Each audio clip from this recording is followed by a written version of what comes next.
Okay, so here we go. We have two curves. We have f of y, which is over here, and we have g of y, which is over there, okay? And now we have this region that is enclosed by those two curves. And again, we are going to be rotating that region about different lines. So the first thing that's important to note is that it only makes sense to have our top minus bottoms drawn this way, which run perpendicular to the y-axis. So therefore, everything will be in terms of y, no matter which method we opt for, whether it's going to be the washer method or the shell method, everything is going to be in terms of y. So let's just call this guy right there, we'll call that lowercase c, and we'll call that right there lowercase d, right? So C and D are both values of y because everything will be in terms of y. Okay, so now that we have that, let's rotate it about some things. So I guess first we'll start with this over here. So we'll make this x equals, let's make it capital L. Okay, x equals L. And we're going to rotate the region about that line. So as we are deciding what method this is going to be, we see that the top minus bottoms are perpendicular to the line that it's being rotated about, so it's going to be washer. So washer gives us that A equals pi times big R squared minus little r squared. What is big R? What is little r? Well, here we go. Ask yourself, what's bigger, the region or the line? The line is. So it's going to be L minus the guy that's furthest away, which is g of y. So it's L minus g of y for my big R. My little r is going to be L minus f of y, or L minus the one that is closer. And so my area function that's now going to be in terms of y is pi times your your big R squared minus your little r squared.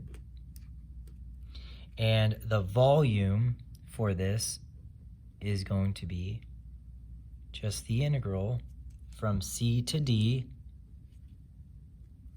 of that. So we're bringing out the pi, and this ends up being L minus g of y quantity squared minus L minus f of y quantity squared, and that's dy. So everything is in terms of y. So now let me box that right there in the red. So that's what we got going on there. Okay, next, what if this were rotated about the line x equals capital M?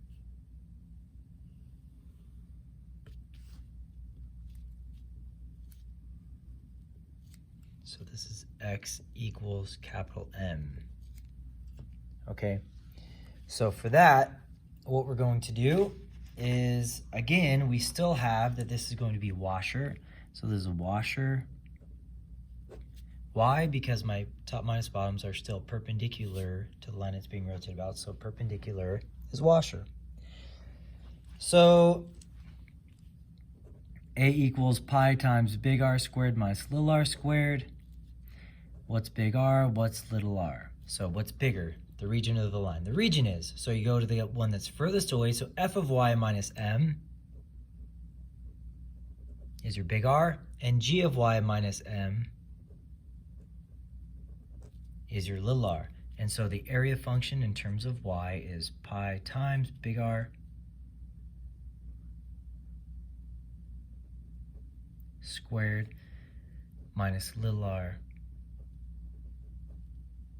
squared.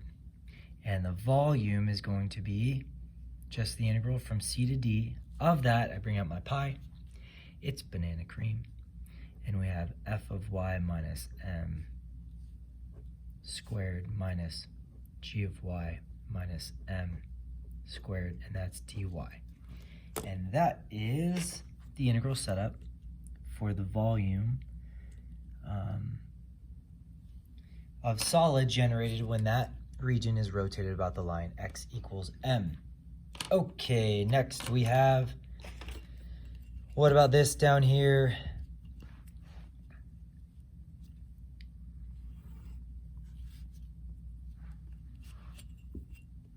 Rotated about this. And let's call this y equals n. Y equals n.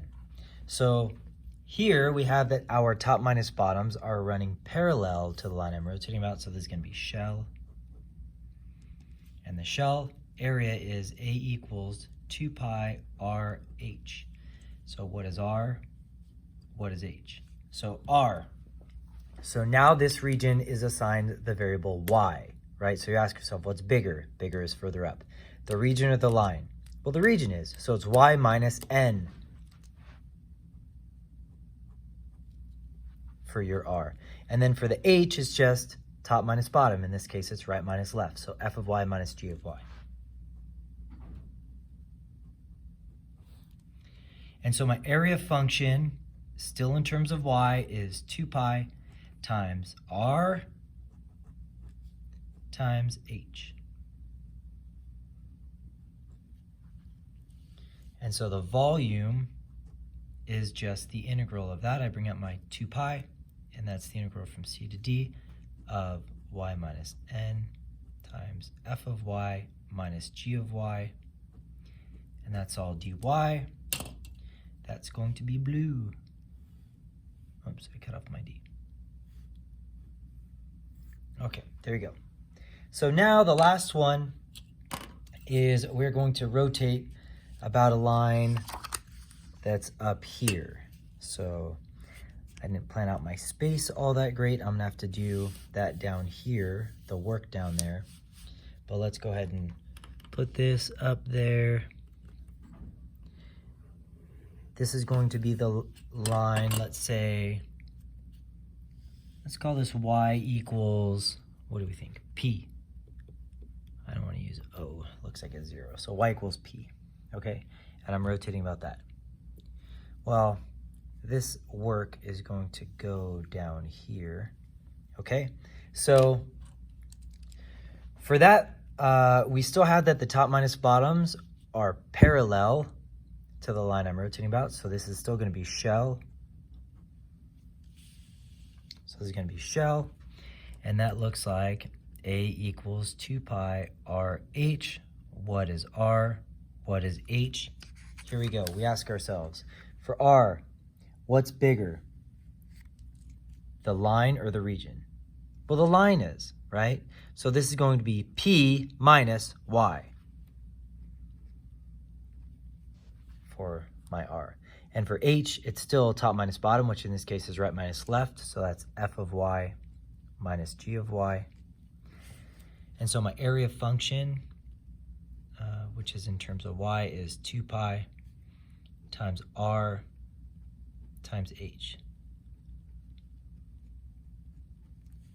And my volume is just going to be 2 pi times the integral from c to d of p minus y times f of y minus g of y dy. And that should be boxed in orange.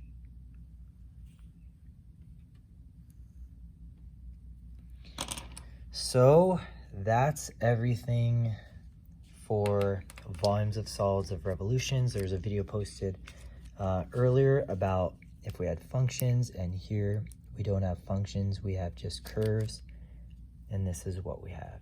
So I hope that's helpful, and I'll can't wait to see you guys after Thanksgiving break.